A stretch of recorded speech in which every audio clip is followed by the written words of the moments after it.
तो कैसे हो मेरे फुटबॉल के चाहने वालों, चाय तैयार है? चुस्कियां लेने से पहले आपको न्यूज दे दूं जरा, क्योंकि कल शाम में बहुत सारी न्यूज निकल कर आई हैं। लामिन यमाल की अपडेट है, चुआमेनी के रिगार्डिंग क्या डेवलपमेंट है, यूनाइटेड कौन कौन से टारगेट कर रहा है, यहाँ पर कार्लोस बलेबा पे हम जाएंगे नहीं जाएंगे, अगला मैनेजर नागल्समैन हो सकता है नहीं हो सकता है, और मैड्रिड में यहाँ पर क्या चल रहा है ट्रांसफर्स को लेकर, इंजरीज को लेकर। तो भाई सारी खबरों के साथ एक बार वापस से स्वागत है आप सबका 1MUFC की नई फुटबॉल बुलेटिन में। एंड यहां पर आज बहुत सारे टॉपिक्स हैं डिस्कस करने को, बट हम वीडियो में आगे बढ़े भाई, आपको सबसे पहले काम करना है रोज की तरह, वो बड़ा आसान काम है, अपनी उंगलियों को थोड़ा कष्ट दीजिए और इस वीडियो को देखने से पहले ही लाइक कर दीजिए। बाकी चलो सीधे मुद्दे पे कूदते हैं। और सबसे बड़ी खबर जो थी कल के दिन की वो यही थी भाई कि एल क्लासिको में तो यहाँ पे लामिन यमाल होंगे नहीं, वो तो होंगे ही नहीं, लेकिन अब बचे हुए पूरे सीजन में यहाँ पर लामिन यमाल फीचर नहीं करेंगे। हालांकि यहां पर उनकी availability for the world cup पे कोई सवाल नहीं है, he will be available for the world cup as per current report, but again अभी मेडिकल कंडीशन जो भी होगी लामिन यमाल की, उसके बाद ही डिसीजन लिया जाएगा कि उनको वर्ल्ड कप में यहां पे लेके जाना है या नहीं लेके जाना है। लेकिन भाई अगर मैं बारसा पर्सपेक्टिव से देखूं, ये एक बहुत बड़ा सेटबैक है, बिकॉज ऑलरेडी बारसा यहां पर रफीनिया के बिना खेल रही है, उनके पास अटैक में क्रिएट करने के लिए एज सच कोई पावरफुल विंगर है नहीं। And Lamine Yamal is the one who not just create भाई, he dominates those games. And El Clasico जहां पर आपको पता है कि अगर आपने वो गेम जीता you are going to seal the title, तो आप एल क्लासिको जीतना चाहोगे। एंड क्योंकि ऑब्वियस ही बात है, इस सीजन का जो पहला एल क्लासिको था वो मैड्रिड जीती थी, तो यहां पर लीग डबल हो सकता है। आई थिंक जीती थी, करेक्ट कर देना मुझे चैट में अगर मैं गलत हूं तो, बट जहां तक मुझे याद है मैड्रिड ने अपना पहला मुकाबला जीता था, और उस टाइम पे आई थिंक यहां पर रफीनिया वगैरह इंजर्ड थे, इस वजह से आपका पहला एल क्लासिको रियल मैड्रिड जीती थी और कंफर्टेबली, हाँ जीती थी, 2-1 से जीती थी, याद आ गया मुझे, या तो 2-1 से या 2-0 से, समथिंग लाइक दैट। बट यहाँ पर रफीनिया की वापसी हो जाएगी तब तक ऐसा सोचा जा रहा है, बट अगेन अगर रफीनिया भी इंजर्ड हैं और आपके लामिन यमाल भी इंजर्ड हैं तो चीज़ें थोड़ी मुश्किल होंगी आपकी बार्सिलोना के लिए।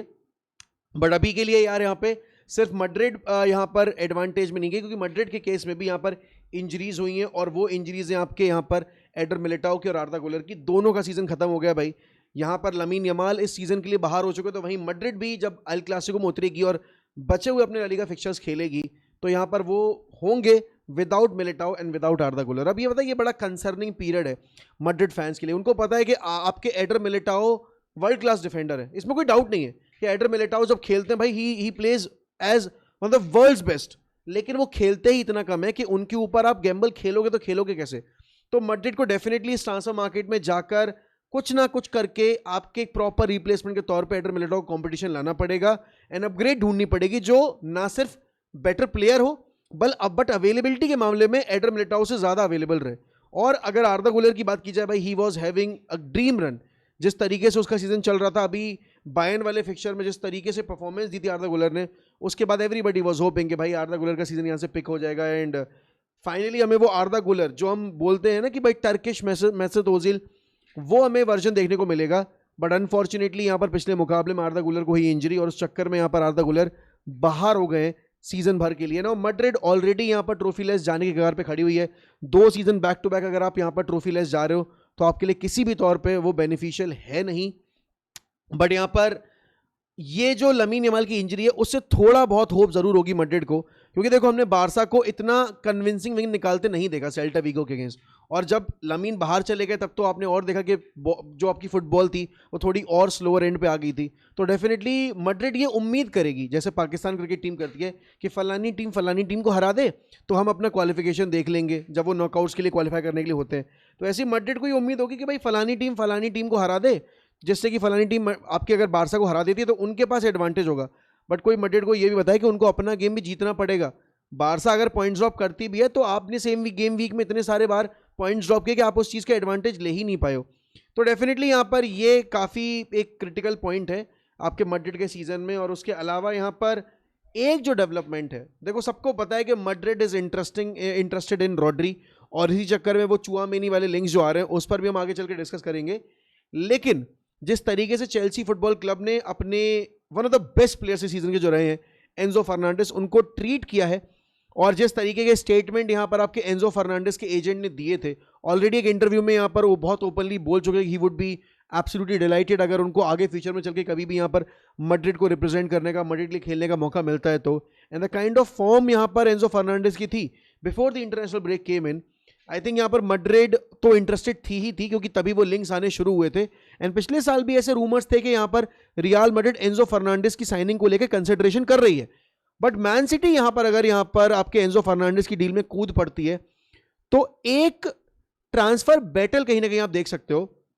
नो, इतना तो मैं सर्टेन हूं कि जिस तरीके का सिचुएशन है अभी आपके चेल्सी फुटबॉल क्लब में, अगर वो यूरोपियन फुटबॉल मिस आउट करते हैं तो डेफिनेटली यहाँ पर चेल्सी को अपने सर्टेन प्लेयर्स बेचने पड़ेंगे। और उस केस में जिस तरीके का ट्रीटमेंट यहाँ पर चेल्सी ने एंजो फर्नांडिस को दिया है, उसके बाद इस चीज़ की बहुत ज़्यादा पॉसिबिलिटी है कि Enzo Fernandez might leave Chelsea. अब चेल्सी के मतलब चेल्सी के और कौन से वो प्लेयर्स होंगे जो चेल्सी छोड़ के जा सकते हैं, उस पर तो भी क्लैरिटी नहीं है। हालांकि बेचने वाली कैटेगरी में आपके गर्नाचो वगैरह डेफिनेटली होंगे, बट अगर Enzo Fernandez is there in the market, I think City होगी इंटरेस्टेड, बिकॉज सिटी को चाहिए इस कैलिबर का, इस मैच्योरिटी का। एंड डेफिनेटली कैप्टनसी रोल में भी अगर आप देख रहे हो तो उस कैप्टनसी रोल में भी एंजो फर्नांडिस फिट इन होते हैं, बिकॉज चेल्सी के कैप्टन है यहाँ पर। अनफॉर्चुनेटली अभी पिछले गेम में कैप्टनसी ले ली गई थी और काइसिडो को दे दी गई थी। बट डेफिनेटली भाई अगर मैड्रिड भी इंटरेस्टेड है, एंड मैड्रिड डेफिनेटली मैड्रिड का आपके जो मिडफील्डर का ऑप्शन है वो एक्सप्लोर करेगी ही करेगी, क्योंकि मुझे लगता नहीं है यहाँ पर मैड्रिड की मिडफील्ड भी इतनी स्टेबल है जहाँ पर उनके पास इनफ ऑप्शंस है। They need more quality. Ceballos जाएगा ही जाएगा। उसके अलावा अगर आप देखोगे जिस तरह का फिटनेस लेवल रहा है यहाँ पर इस सीजन में जूड बेलिंगम का, या फिर आप ब्राहीम डियाज के ऊपर इतना ज़्यादा गैम्बल नहीं खेल सकते हो। ऑल्दो आर्दा गुलर के बाद यहाँ पर ब्राहीम डियाज ही खेलेंगे प्लेइंग 11 में, बट अगर एंजो फर्नांडिस इज अवेलेबल तो डेफिनेटली यार यहाँ पे, और प्लस कामाविंगा के बिकने की भी न्यूज़ है, तो उस केस में अगर आपके दो मिडफील्डर्स जा रहे हैं, आपको क्वालिटी मिडफील्डर ही चाहिए होगा, तो Enzo Fernandez is the guy, because goal contribution, defensive ability and definitely वो कैरेक्टर जो आपको चाहिए पिच के ऊपर, वो सब कुछ आपको मिलता है एंजो फर्नांडिस के केस में। अब एक रिपोर्ट जो आई जिसके बाद मेरा दिमाग खराब हो गया यूनाइटेड के रिगार्डिंग, भाई वो थी यहाँ पर आपके राफेल लियो की जो रिपोर्ट आई है ना। राफेल लियो के केस में यूनाइटेड इंटरेस्टेड है, सिटी इंटरेस्टेड है, लिवरपूल इंटरेस्टेड है, मैड्रिड इंटरेस्टेड है। इसमें एक नाम इन्होंने मिस कर दिया बाय द वे, और ये क्योंकि मेल की रिपोर्ट है तो इतना सीरियसली ले नहीं रहा मैं, क्योंकि हमसे हर आए दिन किसी ना किसी प्लेयर के लिंक लगा दिए जाते हैं। लेकिन बार्सिलोना यहाँ पर लिंक्ड है, क्योंकि कल जो रिपोर्ट आई हैं आपके डेको का ऐसा मानना है कि अगर उनको पैसा खर्च ही करना है तो वो रैशफोर्ड के ऊपर नहीं खर्च करेंगे, वो किसी 50-60 मिलियन के विंगर को लेकर आएंगे जो फेयरली यंग हो। नाउ देखो, सबसे पहली चीज, अगर मुझे राफेल लियो देखना है यूनाइटेड में तो मैं इससे बढ़िया रैशफोर्ड टॉलरेट कर लूंगा। सबसे मेरी ऑनेस्ट ओपिनियन है ये, रैशफोर्ड के ऊपर अपग्रेड नहीं है। He is definitely not a better player than Marcus Rashford. तो यूनाइटेड अगर अपना पैसा वेस्ट करने को जा रही है इसके ऊपर, भाई एनडीआई लेकर आओ ना यार एवर्टन से। He is versatile, can play as a number 10, can play as a winger, और वो आपका फॉल्स 9 भी खेल सकता है, यहाँ पर कंसिस्टेंट भी है, और वो एक लेसर टीम में परफॉर्मेंसेस पुटअप कर रहा है। यहाँ तो एसी मिलान की टीम ने जितना इसके ऊपर ट्रस्ट शो किया है उतना ही यहाँ पर इसने यहाँ आपकी एसी मिलान की टीम को लेट डाउन किया है। और मैन सिटी क्यों इंटरेस्टेड होगी यार? Man city, Liverpool, real Madrid कहाँ क्यों इंटरेस्टेड है? ये तो इतनी होक्स न्यूज़ है। पहली बात तो देखो, इसका टीयर सोर्स ही सेकंड टीयर थर्ड टीयर है, तो उस पर मैं इतना ज़्यादा मतलब एम्फसाइज करना नहीं चाहता। लेकिन अगर मैं कह रहा हूँ 1% भी यूनाइटेड अगर सोच भी रही है तो भैया मत सोचो, इससे बढ़िया रैशफोर्ड वापस से रीइंटीग्रेट कर देना टीम के अंदर, वो ज़्यादा बेटर रहेगा। बट मैन सिटी के पास जगह नहीं है भाई यहाँ पे राफेल लियो खिलाने की। उसके बाद लिवरपूल क्यों, उनके पास गैक्पो है, उनके पास यहाँ पर आपके एकितेके वगैरह हैं, तो क्यों सोचेंगे वो यहाँ पर आपके राफेल लियो को लाने के लिए? तो डेफिनेटली ये तो case out of the window है। और मैड्रिड, उन पे एम्बापे और विनीसियस ऑपरेट हो नहीं रहे हैं, वो एक और नॉन क्वालिटी विंगर क्यों ऐड करेंगे? रॉड्रिगो को बेचारे को मौका नहीं मिल पाता। तो ये तो बकवास न्यूज़ थी बिल्कुल भी। बट अगेन, क्योंकि न्यूज़ आई है तो ऑब्वियस बात है, इस पर हम अपना ओपिनियन तो शेयर करेंगे ही करेंगे ना। यूनाइटेड के कल यहाँ पर आपके जो ट्रांसफर टारगेट्स हैं भाई, वो हाईलाइट कर दिए गए हैं। लॉरी विटवेल जो टीयर 1 सोर्स हैं, आपके एथलेटिक के रिपोर्टर हैं, यूनाइटेड के करस्पॉन्डेंट हैं, उन्होंने ये चीज़ रिपोर्ट की है कि यहाँ पर आपकी कम से कम 4 साइनिंग तो होंगी ही होंगी। लेकिन बाबू भैया, आप चैंपियंस लीग खेलने जा रहे हो, आप उगारते बेचोगे, अगर आप जर्गजी बेच रहे हो, आप यहाँ पर देख रहे हो कि आपकी सेंटर बैक स्क्वाड में इतनी सारी इंजरीज हैं, ठीक है, आपको एक बैकअप आपको गोलकीपर भी चाहिए, तो 4 आपकी साइनिंग से क्या आपका कुछ नहीं होने वाला यार। कम से कम 6 साइनिंग का समर विंडो में पुल ऑफ करना पड़ेगा, और वो भी क्वालिटी साइनिंग। ये नहीं कि 3 साइनिंग कर ली टॉप क्लास और 3 साइनिंग कर ली सब स्टैंडर्ड। स्क्वाड हमें भरना नहीं, हमें स्क्वाड रीबिल्डिंग करनी है, और जिसके लिए आपको कैसेमीरो का रिप्लेसमेंट ढूंढना पड़ेगा। आपको यहाँ पर देखना पड़ेगा कि भाई आप उगारते बेच रहे हो तो आपको उसकी जगह कौन सा प्लेयर लेकर आना है। तो भाई ये जो नाम निकल कर आए हैं, नाम क्या मतलब, पोजीशन निकल गए हैं कि 2 midfielders both in the region of 70 million plus pounds वाले ब्रैकेट के अंदर एक एक्सपीरियंस स्ट्राइकर और एक लेफ्ट बैक। सेंटर बैक क्यों नहीं? बैकअप गोलकीपर कहां गया? विंगर क्यों नहीं? भाई ये कौन सी बुद्धि चला के यूनाइटेड अपना ट्रांसफर मार्केट जो है प्लान कर रही है? क्योंकि आपका कैसमीरो जा रहा है, उगाड़ते जा रहा है, तो सिर्फ 2 के रिप्लेसमेंट आप 2 ही प्लेयर लेकर आओगे क्या? एक एडिशनल प्लेयर आपको क्वालिटी ऐड करनी ही पड़ेगी। उसके बाद लेफ्ट बैक के बारे में सोच रहे हो, आपके पास डिएगो लियोन है, आपके पास यहां पर पैट्रिक डोरगू है, लूक शॉ है, लेकिन आपको सेंटर में दिखाई नहीं दे रहा, जहां पर आपके पास अगर देखा जाए इंजरी प्रोन स्क्वाड बैठा हुआ है। Harry Maguire injury prone, Lisandro Martinez injury prone, Matthijs de Ligt injury prone. ये प्लेयर्स आपके जब गायब होते हैं 4-4, 5-5, 6-6 हफ्तों के लिए गायब होते हैं, उस केस में आप डालने को जिम्मेदारी तैयार हो एडन हेवन और लेनी यूरो के ऊपर? क्या बेवकूफ पने वाली बातें हैं यार। एंड स्ट्राइकर एक्सपीरियंस अगर आप लेकर आ रहे हो तो आपको जर्गजी को लेट गो करना पड़ेगा। तो लेट गो करने के बाद अगर आप जर्गजी को लेट गो करोगे तो आपको एक अटैकिंग मिडफील्डर भी चाहिए होगा या फिर आपको विंगर भी चाहिए होगा, जो आपने अपनी लिस्ट में ऐड किया नहीं है। तो ये लिस्ट डेफिनेटली आपकी ठीक है, इतनी पोजीशंस तो आपको करनी ही पड़ेगी यहाँ पर इंटीग्रेट, लेकिन भैया इसके अलावा भी आपको कम से कम 2 से 3 साइनिंग और करनी पड़ेगी। बाइंदीर आपके यहाँ पर सेकंड चॉइस गोलकीपर नहीं हो सकते, जो कि मुझे लगता है डेफिनेटली हम उनके साथ नहीं जा सकते। और आपको यहाँ पर एक विंगर भी ऐड करना पड़ेगा, बिकॉज मैथाइस कूनिया की पोजीशन पे कोई कंपटीशन नहीं है। तो इतना कंप्लेसेंसी मत दो यार मैथाइस कूनिया को, जहां पर आपको पता है कि हमारे प्लेयर्स बहुत जल्दी शेल में जाते हैं, परफॉर्मेंस बार बहुत जल्दी ड्रास्टिकली ड्रॉप होता है। तो वो तो मैं बिल्कुल नहीं चाहता कि जब हम चैंपियंस लीग फुटबॉल खेलें तो हम उस चक्कर में सफर करें, क्योंकि आपके पास चैंपियंस लीग स्क्वाड भी नहीं होगा प्रॉपर, और प्रीमियर लीग में भी आप उस चक्कर में सफर करोगे क्योंकि इस सीजन हमने देख लिया है जब एक हफ्ते के अंदर आपको 2-2 मैचेस खेलने पड़ते हैं तो आप कितना ज्यादा सेल्फ हार्म करते हो अपने आप को। अगली रिपोर्ट भाई जो थी, and this is coming from a reasonably reliable source. Now Sully talks is sort of an aggregator, he is not a proper reporter. मतलब जैसे आपके इंडी कायला है ना, वैसे ही यूनाइटेड के केस में सली टॉक्स हैं, बट इस बंदे की रिपोर्टिंग बड़ी 10 on 10 रही है। पिछले पूरे सीजन में इसने जितने भी लिंक्स दिए, चाहे आपके मैनेजरियल अपॉइंटमेंट पे हो, चाहे आपकी साइनिंग्स पे हो, चाहे आपके आउटगोइंग्स पे हो, सारे 10 on 10 रिपोर्टिंग थी। तो उसने बोला है कि Julian Nagelsmann is open to joining United, but वही अड़ंगा है। पहली बात तो यहाँ पर नागल्समैन का जो कॉन्ट्रैक्ट है विद जर्मन नेशनल टीम वो 2028 तक है, तो वो आप कैसे यहाँ पर बाईपास करके एग्रीमेंट अनाउंस कर पाओगे, एक रीच कर पाओगे एग्रीमेंट की स्टेज। और अगर आप वर्ल्ड कप तक का वेट करोगे कि भाई वर्ल्ड कप खत्म होगा तब डिसीजन लेने के लिए हम बैठे हुए हैं नागल्समैन के लिए, अगर आपने तब तक का वेट किया तो आपका पूरा सीजन ही खराब जाएगा, क्योंकि तब तक आपका आधा मार्केट निकल चुका होगा। क्योंकि जो क्वालिटी प्लेयर्स होते हैं ना, उन पे सबसे पहले बड़ी टीम जाके गैम्बल खेलती हैं, और बाद की जो सबस्टैंडर्ड साइनिंग्स होती है वो तो कभी भी कर लो आप, क्या फर्क पड़ता है। तो आपका जो ट्रांसफर मार्केट है वो खुल जाएगा आपकी जुलाई में, एंड उससे पहले आपको प्री कॉन्ट्रैक्ट एग्री करने पड़ेंगे। आपको यहाँ पर नागल्समैन को पहले एग्री कराना पड़ेगा। अगर आप सोच रहे हो, अगर आपको लगता है कि भाई माइकल कैरिक से आप कंटिन्यू नहीं कर सकते, जैसा कि रिपोर्ट भी थी कि भाई अल्फा मेल चाहिए सर जिम रेडक्लिफ को, तो अल्फा मेल यहाँ पर डेफिनेटली माइकल कैरिक अगर उनको नजर नहीं आ रहे हैं तो अल्फा मेल की लिस्ट में आपके 2 ही 3 नाम होंगे, उसमें एक आप डाल दोगे नागल्समैन का, राइट? क्योंकि भाई बायर्न के साथ मैनेज अच्छा किया था, वो तो फिर उनके डिफरेंसेस थे आपकी बायर्न मैनेजमेंट के साथ, लड़ाई वड़ाई हो गई थी, इस चक्कर में यहाँ पर बायर्न ने उनको सैक कर दिया, जबकि वो इतना अच्छा कर रहे थे यूसीएल वगैरह में सब जगह, और लीग भी यहाँ पर बड़ा कंफर्टेबली जीतने की पोजीशन में थे। बट उसके बाद जिस तरीके से बायर्न गिरते पड़ते जीती थी, और ऑल थैंक्स टू डॉर्टमंड का bottle job. But Nagelsmann is a very serious name, and I would be really happy अगर हम नागल्समैन ला सकते हैं।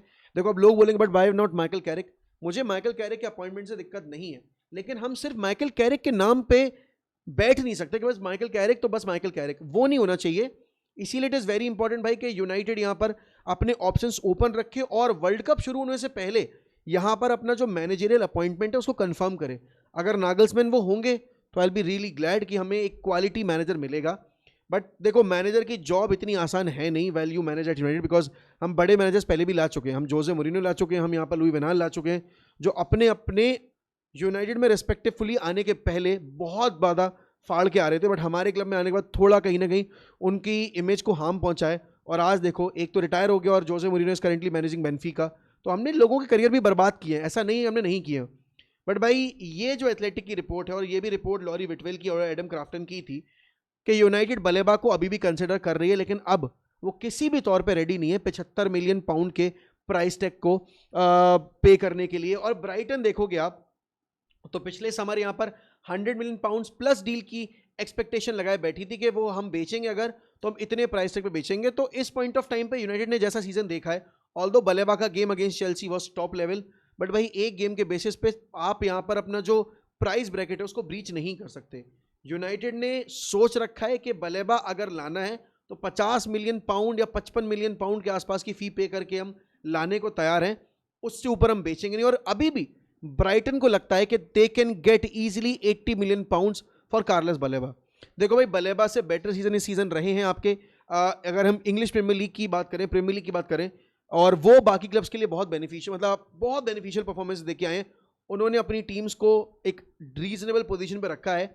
इसमें एलिट एंडरसन का नाम आएगा ही आएगा डेफिनेटली, बट कल जो आपके फेब्रिज़ो रोमानो की रिपोर्टिंग थी कि एलिट एंडरसन के केस में यहाँ पर मैन सिटी भाई फ्रंट रनर है, और देखो मैन सिटी ले जाएगी यार, मैन सिटी यहाँ पर अगर है इंटरेस्टेड, बट अगर एलिट एंडरसन आ रहे हैं तो कहीं ना कहीं रॉड्री की सिचुएशन अभी भी थोड़ी क्लमजी है, और वही सिचुएशन यहाँ पर आपके एक विंडो ओपन करती है ऑरेलियो चुआमेनी की मूव के लिए। ऑल्दो कल जो रिपोर्ट आई है आपके फेब्रिज़ो रोमानो की, वो ये है कि फेब्रिज़ो रोमानो ने बोला है देखो इस पॉइंट ऑफ टाइम पे मैड्रिड किसी भी मूड में नहीं है आपके चुआमेनी को बेचने के लिए, उन्होंने सारे दरवाजे बंद कर रखे हैं, and Tchouameni is very happy at Real Madrid.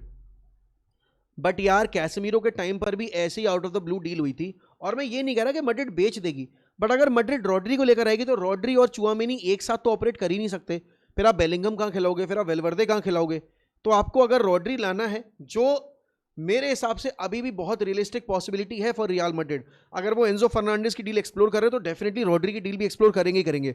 और जितना ओपनली रॉड्री ने बोला था कि वाई नॉट भाई, मैड्रिड अगर मैं एटलेटिको के लिए खेला हूँ इसका मतलब ये नहीं है कि यहाँ पर मैड्रिड के लिए खेलूंगा नहीं। तो मैड्रिड को वो हिंट मिला है, और मैड्रिड को हिंट तभी मिला होगा जब यहाँ पर डेफिनेटली बैक चैनल के थ्रू थोड़ी बहुत कॉन्वर्सेशन हुई होगी बिटवीन द क्लब एंड यहाँ पर आपके रॉड्री के जो भी रिप्रेजेंटेटिव्स हैं। तो अगर रॉड्री यहाँ पर मूव करते हैं रियल मैड्रिड में तो चुआमेनी वाली विंडो डेफिनेटली ओपन हो सकती है। और उस केस में यहाँ पर जो कल रिपोर्टिंग आई है आपके एंडी मिटन के एंड से, भाई देखो Andy Mitten is one of those person जिसको बहुत ज़्यादा इनसाइड इन्फॉर्मेशन रहती है, more than Laurie Whitwell, more than आपके यहाँ पर मैं बोलूँगा एडम क्राफ्टन वगैरह या फिर Samuel Lurkers, because he is really close with some of the working officials inside the club. और उन्होंने ये चीज़ बोली है कि यूनाइटेड इस पॉइंट ऑफ टाइम पे ला लीगा से सिर्फ एक प्लेयर एक्सप्लोर कर रही है, and that is Aurelio Tchouameni. And देखो यार, मैंने पहले भी बोला था अगर चुआमेनी अवेलेबल नहीं है तो go and get Camavinga, but भाई चुआमेनी अगर अवेलेबल है, अगर जिस टीम ने आपके कैसेमीरो के रिप्लेसमेंट के तौर पे चुआमेनी को साइन किया, और अगर हमारे सामने वो विंडो ओपन हो रही है कि हम चुआमेनी को ला सकते हैं as a replacement for Casemiro, then why not. पहली बात तो the working bond between and the exact, मतलब अगर आप देखोगे जो इन दोनों क्लब्स के बीच के रिलेशनशिप है ना बिटवीन मैड्रिड एंड यूनाइटेड, वो बहुत अच्छा है, बहुत स्मूथ है। तो इन दोनों क्लब्स के बीच में पिछले 3-4 सालों में बहुत ज़्यादा डील्स हुई हैं, एक वरान की डील हुई है, एक कैसेमीरो की डील हुई है, और दोनों ही डील्स यूनाइटेड के लिए बड़ी बेनिफिशियल रही हैं। मैड्रिड को पैसा मिला और यहाँ पर आपकी यूनाइटेड को ट्रॉफीज मिल गई, और एक बहुत अच्छा, बहुत राइट एग्जाम्पल मिला है ड्रेसिंग रूम में आपकी वर्किंग प्रोफेशनल को सेट करने के लिए, जो आपके यंगस्टर्स देख के सीख सकते हैं। तो चुआमेनी अगर आएंगे, जैसे कि मैंने इतनी सारी वीडियोस में बोला है, हर बार मैं बात करता हूं कि चुआमेनी के आने से हमारी जो मिडफील्ड आपकी प्रॉब्लम है वो सॉल्व होगी। डेफिनेटली आप एडम वार्टन वगैरह भी एक्सप्लोर करोगे, बट अगर चुआमेनी अवेलेबल है और एक तरफ आपके पास यहाँ पर एंजेलो स्टिलर और आपके बाकी प्लेयर जो प्रीमियर लीग में खेलना, अगर वो अवेलेबल है, मैं फिर भी चुआमेनी की साइनिंग पे ही एम्फोसाइज करूंगा। एंड यूनाइटेड, उनका एजेंडा बिल्कुल क्लियर है कि अगर वो क्वालिटी के लिए जाएंगे तो वो यहाँ पर चुआमेनी लेकर आएंगे। अगर चुआमेनी नहीं आ रहा है और अगर मैड्रिड यहाँ पर बेचने को कोई प्लेयर तैयार है, एंड दैट वुड प्रोबेबली भी यहाँ पर या तो डेनिस सेबायोस या तो आपके कारवाहाल, तो भाई मैं कारवाहाल को लाने को तैयार हूँ because of the versatility. But Carvajal Tchouameni में अगर हमें सिलेक्ट करने का मौका मिलता है, देन व्हाई नॉट भाई, it has to be, it needs to be Aurelio Tchouameni. भाई देखो यूनाइटेड को अब से लेकर, क्योंकि उनको पता है कि अगले साल वो चैंपियंस लीग जा रहे हैं, तो उनको ज्यादा क्वालिटी चाहिए होगी एज कंपेयर टू बाकी क्लब्स। आर्सेनल के पास अच्छे क्वालिटी स्क्वाड है, मैन सिटी के पास है, लिवरपूल के पास स्क्वाड बहुत क्वालिटी है, खेले भले ही खराब हो, उनके पास भी क्वालिटी स्क्वाड है। विला के पास स्क्वाड बहुत अच्छा है, इसीलिए वो यहाँ पर आप देखोगे तो अपने यूरोपियन कैंपेन में इतना डीप गए हैं यहाँ पर, राइट। यूनाइटेड इकलौती वो टीम है जो टॉप 5 में जा रही है, बट उनके पास स्क्वाड क्वालिटी वाला नहीं है, तो उनको तो बहुत ज़्यादा काम करना पड़ेगा, इसीलिए सिर्फ 4 साइनिंग से काम नहीं चलेगा। लेकिन भाई क्या लामीन यमाल के बिना बार्सिलोना ये सीजन बड़ा कंफर्टेबली रैप अप कर पाएगी या नहीं?